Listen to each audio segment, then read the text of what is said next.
Hello, नमस्कार. कसे आहात सगळे?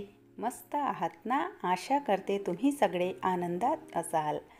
तुम्हा सर्वांचं अगदी मनापासून स्वागत आहे आपल्या चॅनलवरच्या आजच्या या व्हिडिओमध्ये. तर बघा, सकाळी सकाळी जर एखाद गोष्ट आपल्याकडून बिघडली तर दिवसभरामध्ये ना अशा काय अशा घटना होत जातात ज्यामुळे म्हणजे आपलं नुकसान होत जातं आणि किती काय अशा गोष्टी पुन्हा बिघडत जातात. तर आज माझ्यासोबतसुद्धा तसंच झालं. व्हिडिओमध्ये समोर तुम्हाला कळणारच. तर बघा, सकाळी सकाळी 9-9:30 वाजेपासून मी केली आहे माझ्या व्हिडिओला सुरुवात. या वेळेपर्यंत सानू आणि तिचे पप्पा दोघेही बाहेर गेलेले, म्हणजे तिचे पप्पा गेले ऑफिसला आणि ती गेलेली शाळेमध्ये.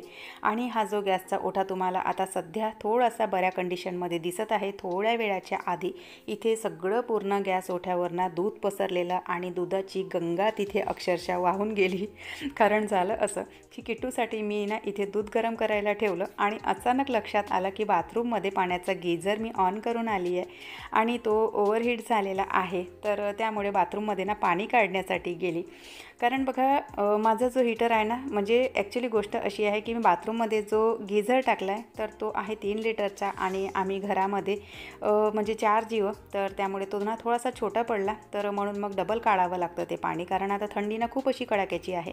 आणि आतापर्यंत तितकी काही टेन्शन नव्हती, कारण महिन्याभरापासून सानूच्या शाळेचं जे रुटीन आहे तर ती एकतर ना उशिरा जाते. मग आता मधामध्ये म्हणजे पेपर वगैरे चालू होते तर तिला ना सुट्ट्या असायच्या. तर सासूबाईंना आंघोळीचं पाणी, किट्टूला आंघोळीचं पाणी तीच काढून द्यायची तिच्या आंघोळीच्या वेळेवर. नंतर मग अभ्यासाला बसायची. तर पाण्याचं तेवढं काही टेन्शन नव्हतं. आणि दुसरी गोष्ट म्हणजे बघा, म्हणजे 3 लिटरचा जो गीझर मी टाकला तर तो आमच्या परिवाराच्या हिशोबाने छोटा पडतो. जर समजा तुम्हाला कोणाला टाकायचा असेल आणि जर समजा 4 जीव तुम्ही घरामध्ये असाल तर गीझर थोडासा मोठाच टाका, 5 लिटरचाच टाका. दुकानवाल्यांना जेव्हा आपण विचारतो तर ते म्हणजे 3 लिटरचा गीझर सफिशियंट आहे असे बोलतात, पण 3 लिटरच्या गीझरमध्ये होत नाही, 5 लिटरचाच गीझर आपल्याला लागतो. तर सकाळी सकाळी बघा असा ना एक गोंधळ झाला पूर्ण. एकतर दूध वाया गेलं आणि दुसरं म्हणजे गॅस ओठासुद्धा सगळा खरकटला. सगळं पूर्ण ते साफ केलं. सकाळी सकाळी यांच्या टिफिनसाठी भाजी पोळी बनलेली. सानू काही टिफिन नेणार नव्हती कारण 12 वाजता तिला सुट्टी होणार होती. तर पुन्हा नंतर आणखी पोळ्या बनवून घेतल्या आणि वरण भाताचा कुकर मी लावला आणि म्हटलं चला गॅस ओटा स्वच्छ करून घेते. आजचं रुटीन थोडंसं हेक्टिक होतं तर म्हटलं शूट करूयात. तर बघा, दुसरी गोष्ट अशी झाली की माझा ट्रायपॉड अगदी इतक्या 5 फीट उंचीवरून म्हणजे मोबाईल खाली पडला. ट्रायपॉडसोबतच मोबाईल खाली पडला आणि मोबाईल तर वाचला पण ट्रायपॉड मात्र कामातून गेला. त्याची जी वरची क्लिप आहे तर ती ना पूर्ण तुटली. त्यानंतर मोबाईल म्हणजे तिथे अजिबात पकडल्याच जात नव्हता. जो होल्डर आहे वरचा तर तो पूर्ण तुटलेला आणि माझं डोकं तिथेच खराब झालं की म्हटलं आता कसं करायचं. कारण बघा, आज ना 1-2 व्हिडिओ मला शूट करायचे होते. तर म्हटलं आता कसं करू, काय करू. तर किट्टू उशिरा जाते शाळेमध्ये, म्हणजे ती 11 वाजता घरून निघते. तर म्हणाली मम्मा मी करून देते शूट. म्हटलं चला आजचं शूट म्हणजे तिनेच करायला घेतलं. मोबाईल म्हणजे कॅमेरासुद्धा बघा थोडासा ना शेक होतो आहे, कारण तिला ना व्यवस्थित तेवढं जमत नाही, पण म्हणाली मी करून देतो. तर म्हटलं चला ठीक आहे तू करून दे म्हणून. तर किचनचं काम ना म्हणजे पूर्ण तर नाही आटोपलं, थोडंफार काम आटोपलेलं होतं. आणि जे डाळ तांदळाचं पाणी होतं तर ते मी ना झाडांना टाकायला घेतलं आणि त्यानंतर झाडांवर स्प्रेसुद्धा करून घेतला. कारण सध्या ना खूप असं हेक्टिक रुटीन चालू होतं, तर झाडावरसुद्धा खूप अशी धूळ बसलेली होती. तर म्हटलं झाडांना स्प्रेसुद्धा करून घेते. त्यानंतर मग सिंकमध्ये भांडे धुवायला घेतले. कुकरची जी शिटी आहे तर तिच्यावर जो वॉल लागलेला असतो तर तो सुद्धा बघा माझ्या हाताने ना त्या सिंकच्या होलमध्ये गेला आज. आणि त्याला काढताच म्हणजे किती मेहनत लागली त्याला काढायला. एकतर तो खालीसुद्धा जात नव्हता आणि वरसुद्धा येत नव्हता. तर जसा तसा तो मी ना बाहेर काढला आणि सगळे जे भांडे होते तर ते स्वच्छ करून घेतले. आणि मग जे बघा सांगतासुद्धा ना मला ना इतकं हसायला येत आहे की कधी बघा म्हणजे इतक्या वाईट गोष्टी घडत जातात. आणि बघा आपण म्हणजे ना अगदी नॉर्मली ते आपलं जे काम आहे तर ते करत जातो. तर सिंकचा सगळा पसारा आवरला आणि माझा जो गॅस ओठा आहे तर तो सुद्धा स्वच्छ करायला घेतला. आणि ना सकाळचीच वेळ आहे ही. सकाळी सकाळी बघा सगळं घर असं रणभण पसरलेलं असतं. किती साऱ्या कामांचा प्रेशर असतो सकाळी सकाळी आणि सकाळी सकाळीच बघा अशी उपाद माझ्या मागे झाली. बरं असं गॅस ओठा सगळा स्वच्छ करून घेतला आणि बाल्कनीसुद्धा ना आज पाण्यानेच धुवून घेतली मी. म्हणजे इथे बाल्कनी जी आहे ती मी पुसून घेते, कारण पाण्याने धुतल्याच्या नंतर बघा एकतर ना बाजूवरून पाणी तेवढं व्यवस्थित पास त्रास होत नाही आणि दुसरी गोष्ट म्हणजे कुंड्यांच्या खाली जी माती आहे तर तीसुद्धा निघत नाही आणि माझी बाल्कनी मला अगदी नीटनेटकी हवी असते. पण म्हटलं चला एकतर ना म्हणजे समोर तुम्हाला सांगणारच की कामं थोडेसे घाईघाईतच आहे. का बरं घाईघाईत करत आहे तर ते सुद्धा समोर तुम्हाला कळणारच. तर बाल्कनी पाण्याने धुवून घेतली आणि त्यानंतर मग झाडतसुद्धा काढायचं होतं, फरशी पुसायची होती. त्याआधी बाहेरचा हॉल आणि सगळे जे बेडरूम आहेत तर ते ना थोडेसे व्यवस्थित करून घेतले.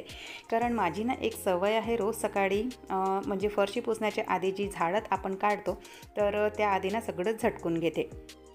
तेवढ्यातच बघा हा तांदळाचा डबा ना मी बाहेर काढला, कारण सकाळी ना तांदूळ संपलेले होते तर डबा बाहेर काढला होता. तर म्हटलं चला जो आपला वापरीचा डबा आहे त्यामध्ये ना तांदूळ काढून घ्यायचे. आता तुम्ही म्हणाल की कामात काम कशाला हे काढलं, तर बघा गोष्ट अशी की एकतर हा डबा भारी आहे, बाहेर काढायला खूप त्रास होतो आणि दुसरी गोष्ट म्हणजे इथे बघा खूप सारी अशी धूळसुद्धा जमलेली होती तर तीही मला स्वच्छ करायची होती. कारण मार्गशीर्ष महिना लागणार आहे, त्याआधी घराची थोडीशी साफसफाईसुद्धा करायची होती. ह्या गोष्टी ना वारंवार ना क्लीन होत नाही माझ्याकडून, कारण ते जे डबे आहेत तांदळाचे गव्हाचे इतके भारी आहेत आणि ते ना खूप म्हणजे त्यांना मेहनत लागते काढण्यासाठी. तर त्यामुळे ना तिथे ना थोडाफार बघा केर कचरा आपण केसं वगैरे करतो तर ते सगळे ना तिथे जमा झालेले असतात. जेव्हा मला इथून तांदूळ किंवा गहू वगैरे काढायचे असते तर त्यावेळेला ना ते मी सगळं स्वच्छ करून घेते. तर तिथून बघा सगळा ना केर कचरा होता, तुम्ही बघितले असाल किती सारा केर कचरा होता. तर तो काढून घेतला आणि तिथली जी फरशी आहे तर तीसुद्धा पुसून घेतली आणि त्यानंतर मग बेड वगैरे स्वच्छ करायला घेतले. जसं की मी तुम्हाला सांगितलं सकाळचा हा व्हिडिओ आहे, म्हणजे 9-9:30 वाजेपासून मी ना घरातली क्लिनिंग करायला घेते. कारण सकाळी ना इतका वेळ नसतो. ऑलरेडी बघा इतके सारे कामं असतात सकाळी, तर त्यामुळे ना सकाळची जी म्हणजे झाडत काढते मी तर ती फक्त एक वरवर झाडत काढून घेते. झटक करून किंवा सामान वगैरे ठेव करून मी झाडत काढत नाही. सगळा स्वयंपाक वगैरे आटोपला की त्याच्यानंतर मग सगळी जी रेवठेव आहे तर ती करते, झटक करते आणि त्यानंतर मग अगदी डीपली झाडत काढते आणि फरशी पुसते. एखाद वेळा कधीतरी माझं जे रुटीन आहे सकाळच्या कामांचं तर ते तुमच्यासोबत शेअर करणार. कारण मी असं तुम्हाला कितीही सांगितलं तरी बघा तुम्हाला कळणार नाही की ॲक्च्युअल माझं रुटीन कसं असतं आणि मी कशा प्रकारे कामं करते म्हणून. तर एखाद वेळा ना डिटेलमध्ये कधीतरी ते तुमच्यासोबत शेअर करणार. तर सगळं झाडत काढून घेतलं आणि त्यानंतर मग फरशीसुद्धा पुसून घेतली. तर बघा असे जे सकाळचे कामं आहेत तर ते माझे चालू आहे. आणि बघा आज ना म्हणजे सानूचा पेपर 12 वाजेपर्यंत सुटणार आहे, तिलासुद्धा घ्यायला जायचं आहे. घ्यायला जाण्याचं कारण असं की ज्या एरियामध्ये म्हणजे मला ट्रायपॉडचं काम करायचं होतं तो तुटलेला होता, तर ट्रायपॉडचं काम करायचं होतं. तर ते सामान घेण्यासाठी सानूची शाळा ज्या एरियामध्ये आहे तिथेच मला जायचं आहे. तर म्हटलं हिचा पेपर 12 वाजेपर्यंत सुटणार आहे, तिलाच घेऊन जाणार. कारण बघा म्हणजे मी नागपुरात राहते आणि बर्डीवरच या सगळ्या गोष्टी मिळतात आणि तिथे बघा सगळ्या अशा लहान गल्या आहेत. तर एक्झॅक्टली ना गली म्हणजे ज्या गल्ल्या आहेत तर ते माझ्या लक्षात राहत नाही. तर ती राहिली की बरं होतं की ते मॅप लावून घेते आणि त्यानंतर मग आम्ही जे दुकानं आहे तर ते शोधून घेतो. तर या त्याच्याने मला पटापट कामं करून 12 वाजेपर्यंत म्हणजे बर्डीवर पोहोचायचं होतं. तर त्याच्याने बघा माझे कामं ना पटापट घाईघाईमध्ये चालू होते. आंघोळ पाणी वगैरे सगळी आटोपली आणि त्यानंतर पूजासुद्धा करून घेते. कारण वेळ होता माझ्याकडे. तर म्हणजे वेळ होता म्हणून थोडीशी म्हणजे अगदी थोडीशी व्यवस्थितपणे पूजा केली. नाहीतर पूजासुद्धा घाईघाईमध्ये असली की मग ना म्हणजे एकतर शूटही होत नाही आणि इतकी व्यवस्थित पूजासुद्धा होत नाही. तर वेळ होता म्हणून मग अगदी म्हणजे आरामात जी पूजा म्हणतो आपण तर ती मी करून घेतली. तर छान बघा अशी जी पूजा आहे तर तीसुद्धा झाली आणि त्यानंतर मस्त छान असं उंबरठा पूजन करून घेतलं. ही जी रांगोळी आहे तर ती रोज सकाळी मी बाहेरचा पॅसेज झाडला की सकाळी 6-6:30च्या दरम्यान माझी ही जी रांगोळी आहे तर ती टाकून होऊन जाते. म्हणजे पूजेच्या वेळेवर मी रांगोळी टाकत नाही. आधी सकाळी 6-6:30ला झोपून उठली की सगळ्यात आधी बाहेरचा पॅसेज झाडणं, तिथून पुसून घेणं सगळं आणि रांगोळी काढणं हे माझं काम असतं सकाळी. तर चला घरचे कामं आटोपले आणि त्यानंतर माझा ट्रायपॉड घेऊन मी चाललेली आहे त्याला सुधरवण्यासाठी. सुधरवायचा तर नाही म्हणजे त्याचा वरचा जो होल्डर आहे तर तोच घेण्यासाठी. तर मी निघालेली आणि आता आली इथे दुकानामध्ये. आता बघा दुकानामध्ये ना म्हणजे इथेसुद्धा माझ्याकडून एक नुकसान झालं की जो होल्डर ट्रायपॉडला लावायचा होता तर तो मी लावून बघितला आणि काढताना तो माझ्या हातून तुटला. हा जो वर तुम्हाला दिसत आहे तर तो माझ्या हातून तुटला तिथे. तर बघा त्याचेसुद्धा ना एक्स्ट्राचे पैसे पैसे मला दुकानवाल्याला पे करावे लागले. म्हणजे आज सकाळपासून ना इतकं नुकसान आणि कधी बघा खरंच ना देवसुद्धा आपल्या धैर्याची परीक्षा घेतो. तर असंच बघा सकाळपासून नुसतं काय ना काय असं माझ्या मागे चालू होतं. तर तिथूनच बघा मलासुद्धा मोबाईलला ना गाठ टाकायचा होता आणि मोबाईलचा कवरसुद्धा घ्यायचा होता सानूला. तर तेच इथे ना घेणं चालू होतं आमचं. त्यानंतर मग मी आली, म्हणजे त्याच परिसरामध्ये गेलेली होती. मला ना काही पूजेचं सामान घ्यायचं होतं.